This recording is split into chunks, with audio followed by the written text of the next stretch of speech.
The deep space listening post floated in silence. It was placed far from Earth, near the edge of the Orion sector. Its job was simple. Listen. Listen for signals, messages, or anything strange. Most days, the station received nothing but static. But today was different.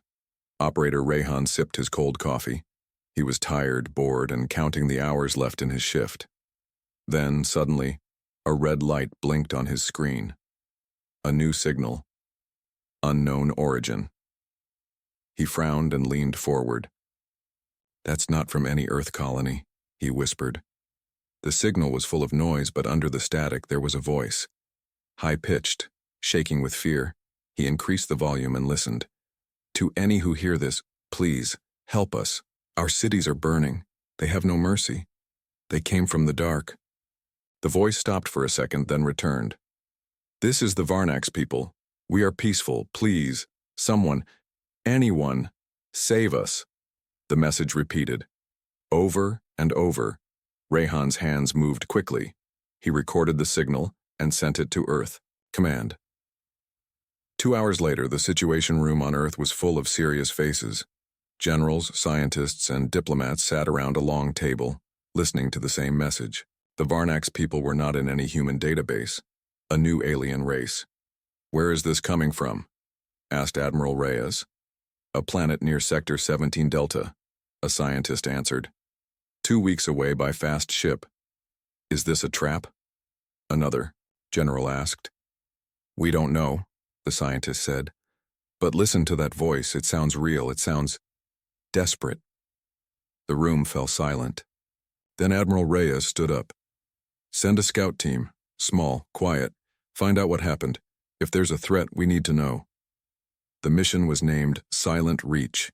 A team of 10 people, 6 soldiers, 2 scientists, 1 medic, and 1 pilot.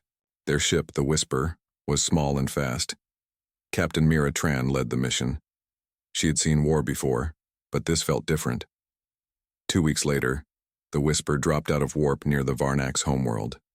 The team expected a greeting, maybe a landing signal, but space was silent. No lights, no beacons, no communication. Captain Tran frowned. "Are we sure this is the right place?" "Yes," said Dr. Patel, the lead scientist. "This is the source of the signal." As they entered orbit, the planet came into view. Everyone on the bridge went quiet. It was not just damaged, it was dead. The planet's surface was black and gray, covered in ash. Entire cities had been burned to the ground. Giant scars like claw marks ran across the land. Smoke still rose from deep craters. "No life signs," said the ship's AI. "Environment is unstable." Tran looked at her team.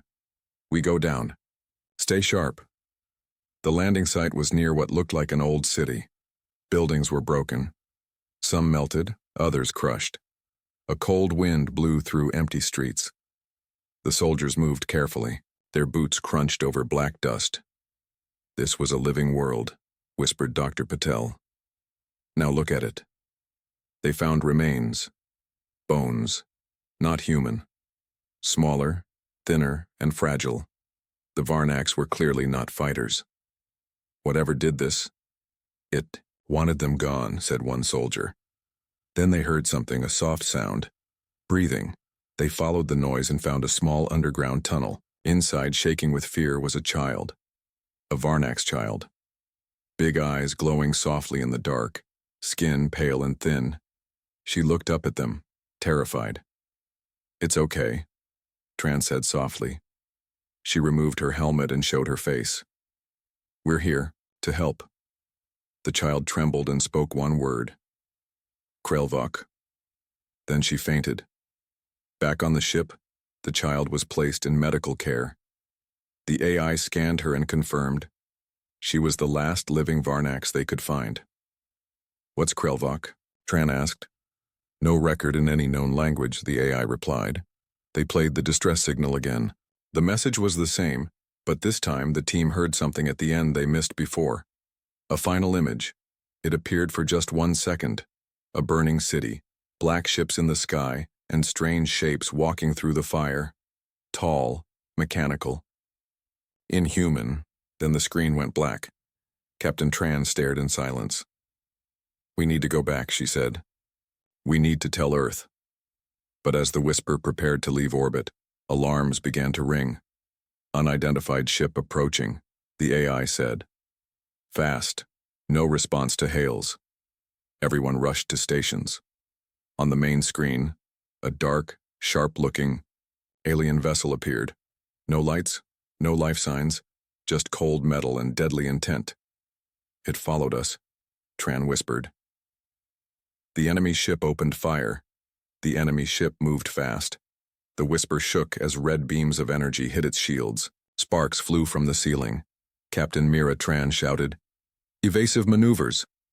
The pilot turned the ship hard, flying low over the broken planet. The alien ship followed like a hunter chasing prey.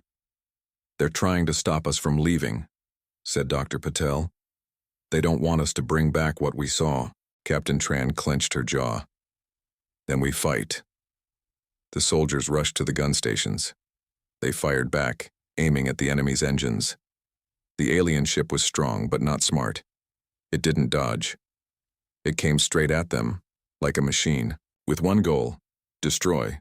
A lucky shot hit its side. The enemy ship began to spin, fire coming from its hull. "Target damaged," said the AI, but the alien ship didn't try to escape. It kept coming, until it exploded. Everyone stared at the screen. A small piece of the enemy ship floated by. The rest was gone. "They self-destructed," whispered one soldier. "They didn't want to be studied." Tran nodded. "Something's very wrong here." They stayed in orbit to search the planet again. The surface was worse than they thought. The entire world had become a graveyard. No animals, no plants, no life. The ground was covered with bones. Some Varnacs had tried to hide, in caves, tunnels, and bunkers, but nothing worked. Dr. Patel examined the ruins. "This was not just war," he said. "This was cleansing, erasing, like they wanted to delete a species." The team found large marks on the buildings, long lines cut deep into stone and metal. Not from bombs, these were claws, sharp and huge. "They weren't just machines," said Tran. "They were monsters." In the ruins of a broken library, they found a strange box. When they touched it, it played a small message. A hologram of a Varnac's elder appeared. He spoke slowly, clearly meant for outsiders. "To those who find this, we were the Varnacs, a peaceful race. We built cities, art, music. We never wanted war. But they came anyway, the Krelvok, machines without hearts. They came to cleanse. They said we were unfit to live. We begged, we ran, we fought back. Nothing worked. If you find this, warn the others. They do not stop. They do not sleep. They will come for you too." The hologram faded. Silence filled the ship. "Captain," Tran turned to the others. "We need to get back to Earth. Now." Before leaving, they checked on the Varnac's child. She was awake, but scared. Her eyes were full of fear and pain. She didn't speak much, but she kept repeating one thing. "Krelvok, coming, more coming." On the way back to Earth, the ship scanned nearby space. Then they saw it. A small probe, floating in the darkness. It looked like a black eye, round and smooth, watching silently. "It's Krelvok tech," said the AI. "Destroy it," said Tran. Too late. The probe sent out a signal. A bright pulse of red light vanished into hyperspace. "They know we're here," Dr. Patel said. "And now they know Earth is here too." The mood in the ship turned heavy. No one slept on the way back. They all knew what this meant. This wasn't just about saving the Varnacs. This was about stopping the same thing from happening to us. Back on Earth, the news spread fast. The Varnac's homeworld was gone. A new enemy, one Earth had never met, was coming. The leaders of Earth United Defense met in secret. Some wanted to prepare for peace, others for war. But one thing was clear. The Krelvok were real, and they had already killed billions. Admiral Reyes stood before the council. "The Varnacs called for help," he said. "No one answered in time. We won't make that mistake again." They Think humanity will be easy to break, but they don't know us. A quiet voice spoke from the side. It was Rihan, the operator who first heard the signal. They started a fire, he said. Now they'll learn what happens when we burn. The council nodded. A message was sent out to all colonies, all ships, and all soldiers. DEFCON 1. Enemy. Unknown. Codename. Krelvok. Prepare for possible invasion. But while Earth prepared, deep in the darkness of space, the Krelvok fleet was already moving. The enemy ship moved fast. The whisper shook as red beams of energy hit its shields. Sparks flew from the ceiling. Captain Miratran shouted, "Evasive maneuvers!" The pilot turned the ship hard, flying low over the broken planet. The alien ship followed like a hunter chasing prey. "They're trying to stop us from leaving," said Dr. Patel. "They don't want us to bring back what we saw." Captain Tran clenched her jaw. "Then we fight." The soldiers rushed to the gun stations. They fired back, aiming at the enemy's engines. The alien ship was strong, but not smart. It didn't dodge. It came straight at them like a machine with one goal: destroy. A lucky shot hit its side. The enemy ship began to spin, fire coming from its hull. "Target damaged," said the AI. But the alien ship didn't try to escape. It kept coming, until it exploded. Everyone stared at the screen. A small piece of the enemy ship floated by. The rest was gone. "They self-destructed," whispered one soldier. "They didn't want to be studied." Tran nodded. "Something's very wrong. Here." They stayed in orbit to search the planet again. The surface was worse than they thought. The entire world had become a graveyard. No animals, no plants, no life. The ground was covered with bones. Some Varnaks had tried to hide in caves, tunnels, and bunkers, but nothing worked. Dr. Patel examined the ruins. "This was not just war," he said. "This was cleansing, erasing, like they wanted to delete a species." The team found large marks on the buildings. Long lines cut deep into stone and metal. Not from bombs. These were claws, sharp and huge. "They weren't just machines," said Tran. "They were monsters." In the ruins of a broken library, they found a strange box. When they touched it, it played a small message. A hologram of a Varnak's elder appeared. He spoke slowly, clearly meant for outsiders. "To those who find this, we were the Varnaks. A peaceful race. We built cities, art, music. We never wanted war. But they came anyway, the Krelvok. Machines without hearts. They came to cleanse. They said we were unfit to live. We begged, we ran, we fought back. Nothing worked. If you find this, warn the others. They do not stop. They do not sleep.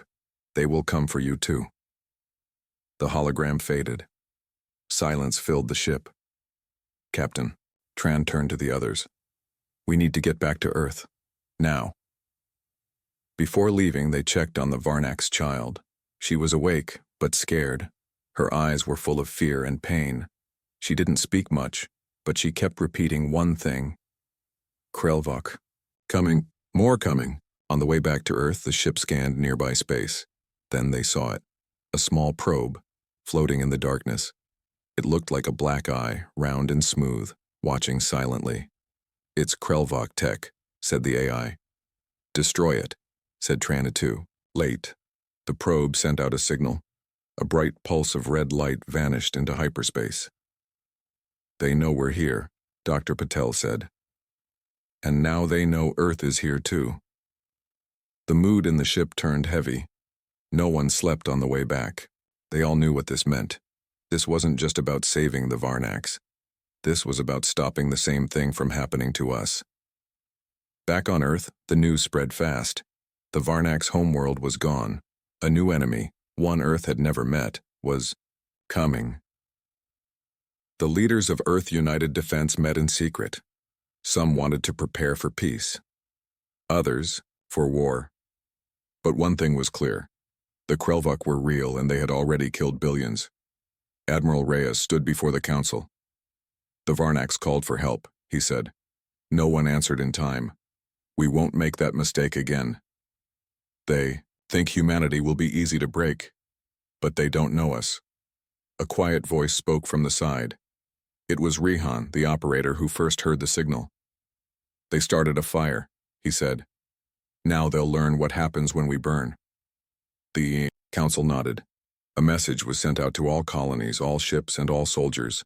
DEFCON 1, enemy unknown. Codename, Krelvok. Prepare for possible invasion. But while Earth prepared, deep in the darkness of space, the Krelvok fleet was already moving. The sky over Earth was calm, but everyone knew. It was the calm before the storm. Weeks passed since the Krelvok scout ship sent its signal. Earth's leaders didn't waste a second. They built, trained, and armed. Every colony was put on alert. Every soldier was ready. Still, fear filled the air. At the main defense station, Aegis 1, Captain Mira Tran stood on the command deck. "How long do we have?" she asked. The AI's voice was quiet. "If the Krelvok travel at known speed." "Less than 48 hours, Lieutenant Jonas turned pale. "That soon?" "Yes," the AI said. "Their fleet is coming." High above Earth, giant battle stations floated in space like metal guardians. Thousands of ships waited. Fighters, destroyers, carriers, humanity's greatest armada. Earth had never faced something like this before. The enemy wasn't coming to conquer. They were coming to cleanse. Admiral Rhea stood before the Global War Council. "This is not just a battle for Earth," he said. "This is a battle for our species. We do not run. We do not bow. We fight." And fight they would. Hours later, it started with shadows. Hundreds of black shapes dropped out of warp space, one after another. Their ships were dark and sharp like blades floating in the stars. No lights, no signals, just silence and death. "Enemy fleet detected," said the AI. "Over 600 warships." Captain Tran looked at the screen. "Here they come." The Krelvok fleet moved fast, too fast. Within minutes, they reached Earth's outer defense line. Aegis Station Alpha was the first to face them, and it was the first to fall. Beams of red energy cut through its shields like paper. Explosions lit up space. Pieces of metal scattered like falling stars. "Alpha is gone," a soldier whispered. They didn't even last 5 minutes, but Earth didn't break. The second line of defense responded. Human ships swarmed forward, missiles flying, guns blazing. Fighters danced around enemy cruisers. For every one Krelvok ship destroyed, 5 more appeared. Captain Tran's ship, the Whisper, led the front wave. "We hit them hard," she shouted. "Aim for their engines, slow them down." Her team followed orders, flying fast and low. They launched EMPs, special bombs designed to shut down machines. It worked. One enemy ship froze, its lights flickering. A human destroyer rammed it at full speed. Boom cheers echoed through the comms, but the joy didn't last long. The Krelvok adapted quickly. Their ships changed shape mid-battle. What looked like engines turned into weapons. What looked like shields became claws. "They're learning as they fight," Dr. Patel said from the science deck. "They're evolving." Then, Earth's cities came under attack. 3 enemy ships broke through and headed straight for the planet. They fired from orbit, hitting targets with laser precision. London, Tokyo, Nairobi. Each blast left a crater where a building once stood. Earth's defense cannons fired back. 2 of the Krelvok ships were shot down, crashing into the ocean. The third one, it landed, and released something worse.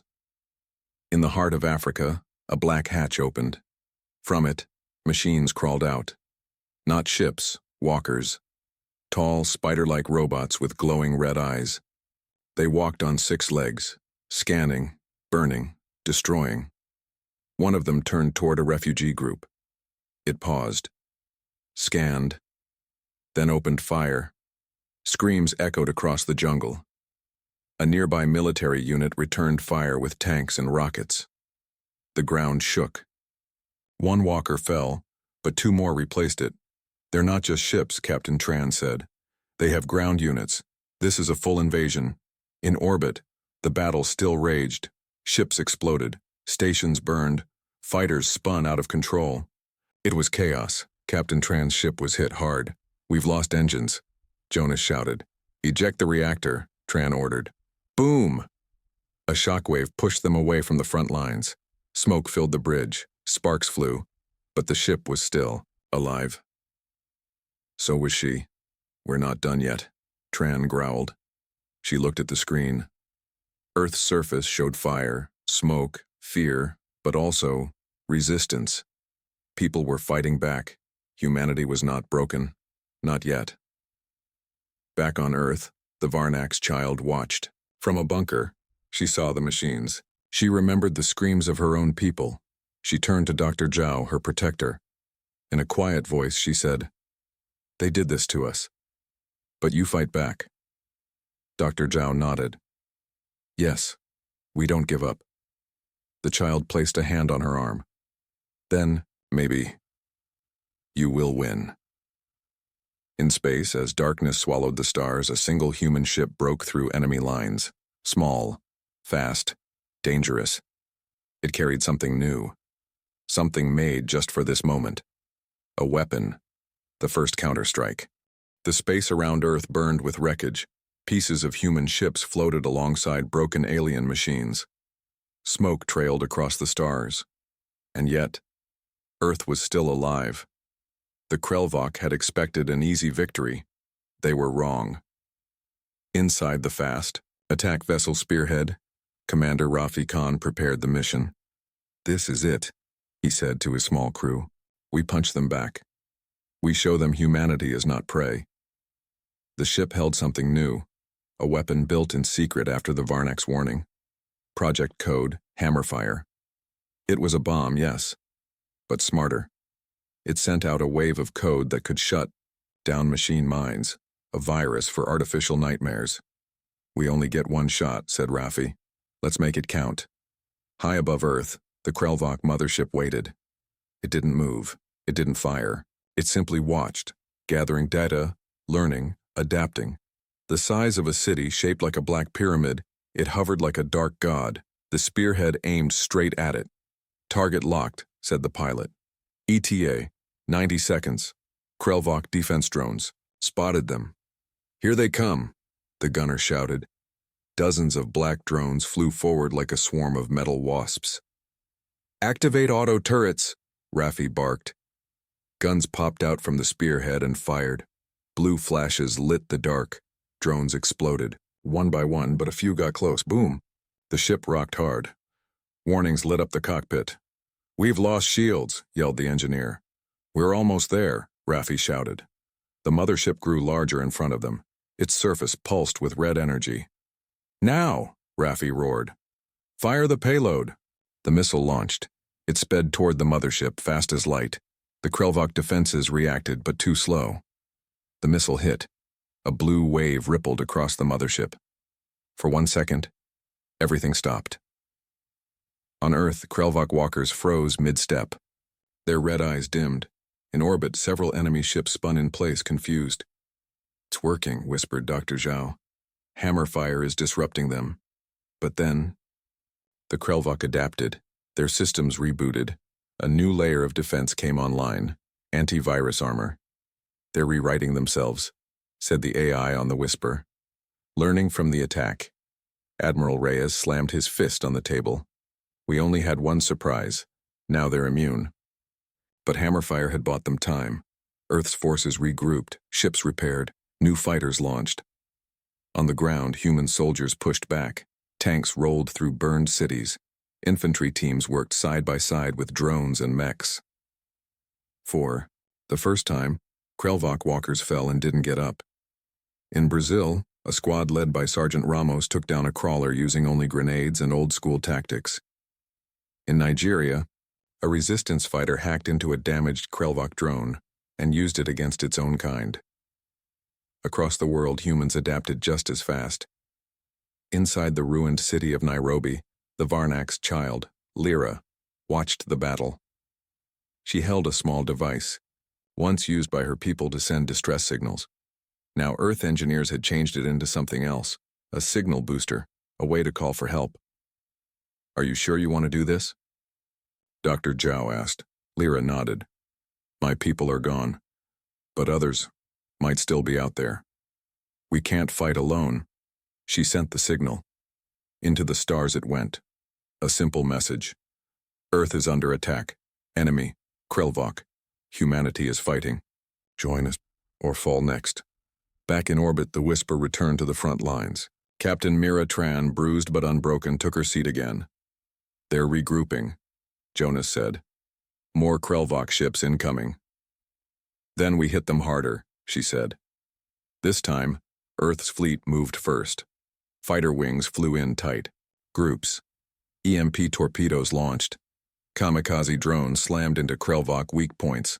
One enemy ship exploded, then another. The Krelvok didn't expect humans to go on the offensive. They expected fear. Instead, they got fury.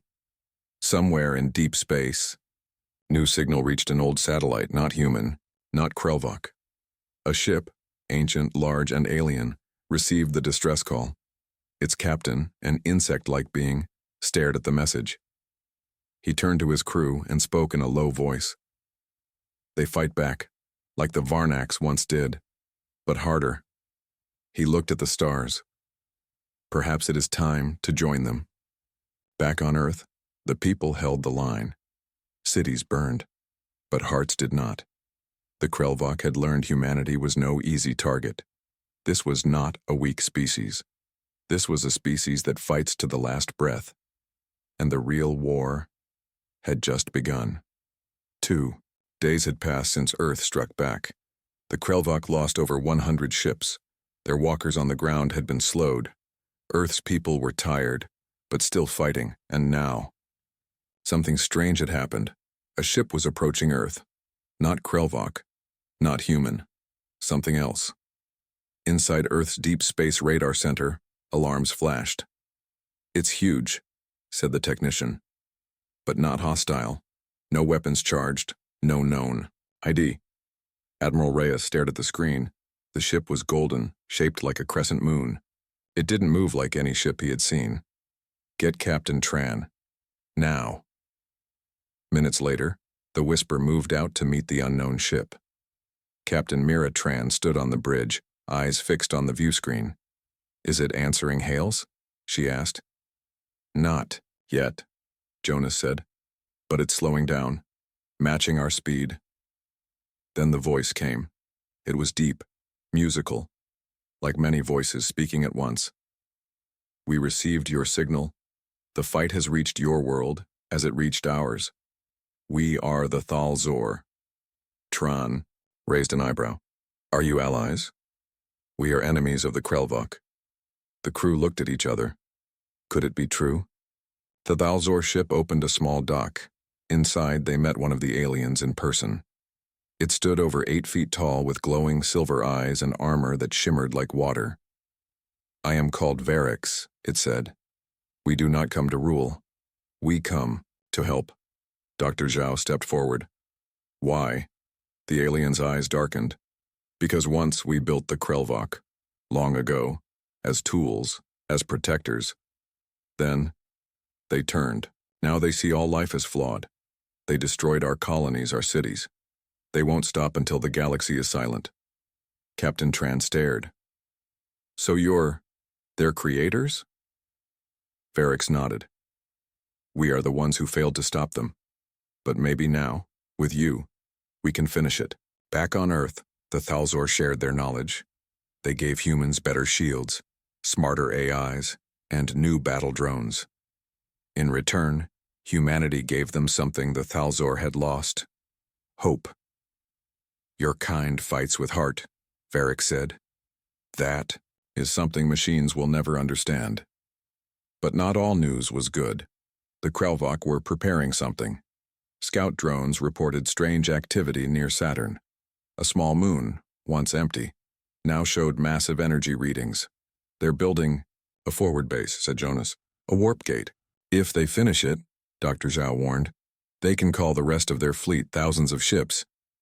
We can't let that happen, Captain Tran said. We hit them now. Operation Ghost Spear began. A small human Thalzor strike team would fly into the Saturn base, plant charges, and destroy the gate before it went online. Simple plan, deadly mission. Commander Rafi Khan led the team. Stealth mode on, he whispered as their ship glided through the darkness.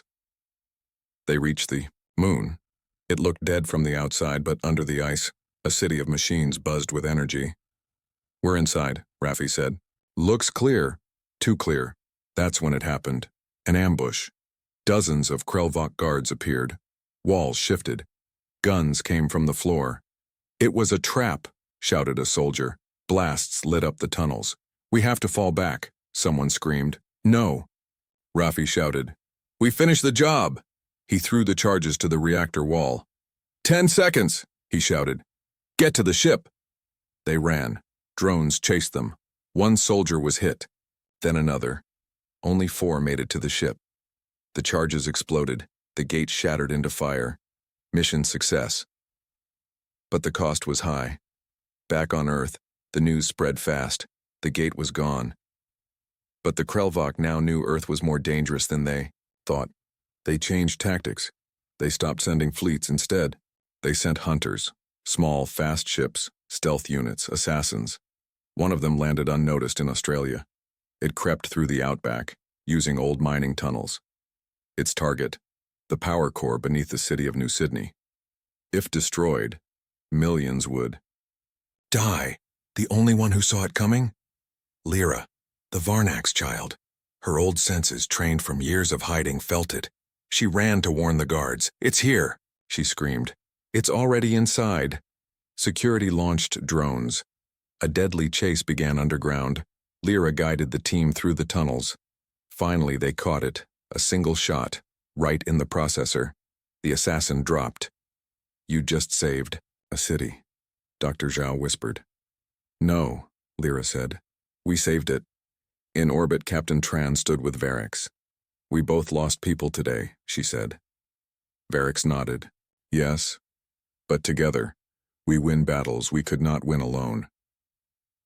They looked out at the stars. Somewhere out there, the rest of the Krelvok fleet waited. But now, so did Earth and its new allies. And the next phase of war was coming. The stars had grown silent. No Krelvok ships, no new attacks, but no one celebrated. Captain Mira Tran stood in the command center of Earth's defense network. "They're waiting," she said quietly. Jonas nodded. "They're planning something big." The silence was not peace. It was the breath before a storm. Then, the silence broke. Every early warning system lit up red. Thousands of Krelvok ships appeared at the edge of the solar system. This wasn't just a fleet. It was an armada, ships larger than cities, crawlers meant to devour moons, a carrier the size of Earth's orbiting ring. "They're sending everything," whispered Admiral Reyes. "They want to end this in one strike." Captain Tran's eyes narrowed. "Then we make them bleed for every inch." Earth activated last defense protocol. Every human ship, drone, satellite cannon, and orbital railgun powered up. The Thalzor added their own. Their motherships hovered over Earth like ancient gods. This was not just a battle, it was the final line. Lose this, and Earth would fall. On the moon, Varix addressed both species. "The Krelvok will not stop unless we erase their command mind. It lives within the Black Core, deep inside their flagship." Dr. Zhao asked, "And how do we reach it?" Varix paused. "We don't, unless someone flies into the center of that ship." Silence. Then Commander Rafi Khan stepped forward. "I'll go." Captain Tran looked at him. "You won't come back." "I know," he said, "but I'd rather die saving Earth than live watching it burn." The final battle began. Human and Thalzor fleets met the Krelvok near Mars. Space turned into fire. Fighters darted between warships. Lasers and missiles cut through metal and shield. Mechs were launched directly into Krelvok hulls to fight hand-to-hand in vacuum. On Earth, massive orbital guns fired every 30 seconds. Each blast took out an enemy cruiser. Still, the Krelvok advanced. On the ground, chaos broke loose. In cities, across the planet, Krelvok drop pods slammed down like meteorites. Walkers and crawlers poured out. Civilians ran. Soldiers stood their ground. In Kenya, Lyra and Dr. Zhao helped evacuate thousands. They turned an old dam into a defense point. Sniper bots lined the top. Below, soldiers waited in trenches. We stopped them here, said Lyra, holding a rifle with shaking hands. She wasn't running anymore. In space, the Whisper flew ahead of the fleet. Inside, Commander Rafi Khan sat in a stolen Krelvok attack pod, modified by both human and Thalzor tech. His mission: get inside the Black Core. His plan: destroy it from within. The pod flew like a ghost, slipping through enemy lines. One mistake, and he would be dust. Back on Earth, Captain Tran gave orders with a steady voice. Focus fire on the flanks, don't let them surround us. Ships exploded on both sides. One of the Thalzor capital ships took a direct hit and broke apart in silence. Still, they held the line. Then came the Dread Carrier, a Krelvok command vessel so large it blocked the sun. Targeting it is useless, said Varix.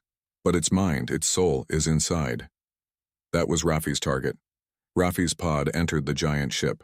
Inside was a world of black metal, shifting walls and living machines. He moved fast, avoiding patrols guided by Varix's signal. He reached the core room. It was a dark chamber with a single pulsing red sphere in the center, the Black Core. He planted the explosive, but the ship sensed him. Metal walls shifted. Blades came from the floor. Drones swarmed. Rafi smiled. Showtime. He detonated the charges. A pulse of white light exploded from the core. Across the battlefield, every Krelvok ship paused. For 3 seconds, nothing moved. Then, they started crashing. Without their command mind, the Krelvok fleet broke down. Drones spun aimlessly. Walkers froze mid-strike. On Earth, human troops charged forward. Cheers rang across the planet. The sky filled with falling metal. They had won. But Rafi didn't make it out. His last words, sent just before detonation: tell Earth it was worth it. In the days that followed, Earth counted the cost. Cities were broken, millions were gone, but the planet stood. The Krelvok were gone. The Thalzor stayed behind to help rebuild. Captain Tran stood at a memorial wall with Dr. Zhao and Lyra. We were supposed to be the weak ones, Tran said. Zhao smiled. Then we proved them wrong. Lyra touched the wall. They feared you because they never understood one thing. What? Tran asked. Lyra looked at her. That humans never quit. 1 month had passed since the Great Battle. Earth was still standing. Cities were damaged. Oceans had scars. Orbit was filled with debris. But the planet lived, and the people were stronger than ever. The skies over New Asia were clear. Once, alien ships had filled them. Now birds flew again. Captain Mira Tran stood on a hill outside the rebuilt base. She looked at the wall of names: soldiers, doctors, engineers, civilians, heroes.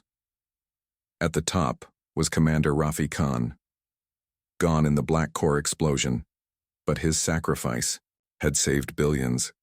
He lit the fire, she whispered. Now we carry it forward. Earth was not alone anymore. The Thalzor stayed. They helped clean the orbit, rebuild cities, and plant new life where destruction had fallen. Varix, their leader, stood before the United Planetary Council. His deep voice filled the great hall. Long ago we made the Krelvok. That was our sin. But now we stand beside humanity, because they showed us what real strength looks like. The crowd cheered. For the first time in history, Earth had allies among the stars. In Kenya, Lyra walked through the ruins of the old base with Dr. Zhao. She had grown taller, stronger. Her Varnak's eyes still glowed softly. Children ran nearby, chasing a floating drone. This world, she said softly, has more fire than any I've ever seen. Zhao smiled. That fire saved you. No, Lyra said. It saved all of us. She looked to the sky. I'll stay here, she said. This is my home now. High above, the Whisper flew again, repaired, upgraded, faster than ever. Captain Tran stood on the bridge. Status? All systems green, Jonas replied. Message from Admiral Reyes. You're cleared for long-range patrol. Tran smiled. Let's see what's out there. They weren't just defending Earth now. They were guardians of space. On the moon, a new memorial was built. It wasn't made of stone.